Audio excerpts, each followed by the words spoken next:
ഈ നോമ്പുകാലത്തിന്റെ ഉപവാസത്തിന്റെ പുണ്യദിനങ്ങളിലേക്ക് പ്രവേശിക്കുമ്പോൾ ഫിലിപ്പിയർക്ക് എഴുതിയ ലേഖനത്തിലെ ഈ വചനങ്ങൾ നമ്മുടെ ആത്മീയ യാത്രയ്ക്ക് ഏറ്റവും അനുയോജ്യമായ ഒരു വഴികാട്ടിയാണ്. പ്രിയപ്പെട്ട സഹോദരങ്ങളെ, നമ്മൾ ഇന്ന് ഉപവാസത്തിന്റെ ഒരു പുതിയ കാലഘട്ടത്തിലേക്ക് പ്രവേശിക്കുകയാണ്. പലപ്പോഴും ഭക്ഷണവും ഭൗതിക സുഖങ്ങളും ഉപേക്ഷിക്കുന്ന ഒന്നായിട്ടാണ് നമ്മൾ ഉപവാസത്തെ കാണാറുള്ളത്.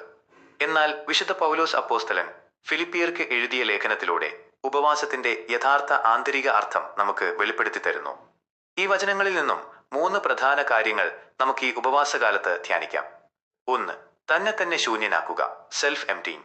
ക്രിസ്തു ദൈവത്തിന്റെ രൂപത്തിലായിരുന്നിട്ടും തന്നെ തന്നെ ശൂന്യനാക്കി ദാസന്റെ രൂപം സ്വീകരിച്ചു എന്നാണ് വചനം പറയുന്നത്.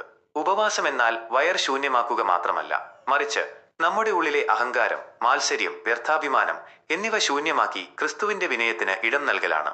എന്റെ ഇഷ്ടത്തെക്കാൾ ദൈവഹിതത്തിന് മുൻഗണന നൽകുന്ന ശൂന്യവൽക്കരണമാകട്ടെ ഈ ഉപവാസം. 2. താഴ്മയോടെ മറ്റുള്ളവരെ കരുതുക. ഓരോരുത്തരും താഴ്മയോടെ മറ്റുള്ളവരെ തങ്ങളെക്കാൾ ശ്രേഷ്ഠരായി കരുതണം എന്ന് വചനം ഓർമ്മിപ്പിക്കുന്നു.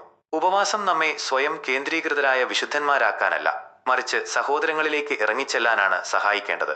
സ്വന്തം താല്പര്യങ്ങൾക്കപ്പുറം മറ്റുള്ളവരുടെ വേദനകളും ആവശ്യങ്ങളും തിരിച്ചറിയുമ്പോൾ നമ്മുടെ ഉപവാസം അർത്ഥപൂർണമാകുന്നു. 3. കുരിശോളമുള്ള അനുസരണം. യേശു മരണം വരെ, അതേ കുരിശുമരണം വരെ അനുസരണമുള്ളവനായി തന്നെ തന്നെ താഴ്ത്തി.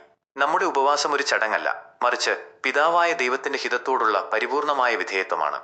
ജീവിതത്തിലെ കഷ്ടപ്പാടുകളെയും കുരിശുകളെയും പരാതി കൂടാതെ ഏറ്റുവാങ്ങാനുള്ള ഒരുക്കമാണത്. നമ്മുടെ നാവുകൾ യേശുക്രിസ്തു കർത്താവാണെന്ന് ഏറ്റുപറയുന്നത് വെറും വാക്കുകളിലൂടെയല്ല, മറിച്ച് ക്രിസ്തുവിനുണ്ടായിരുന്ന അതേ മനോഭാവം നമ്മളിലും വളരുമ്പോഴാണ്.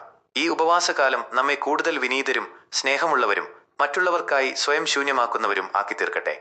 ദൈവം നമ്മെ അനുഗ്രഹിക്കട്ടെ.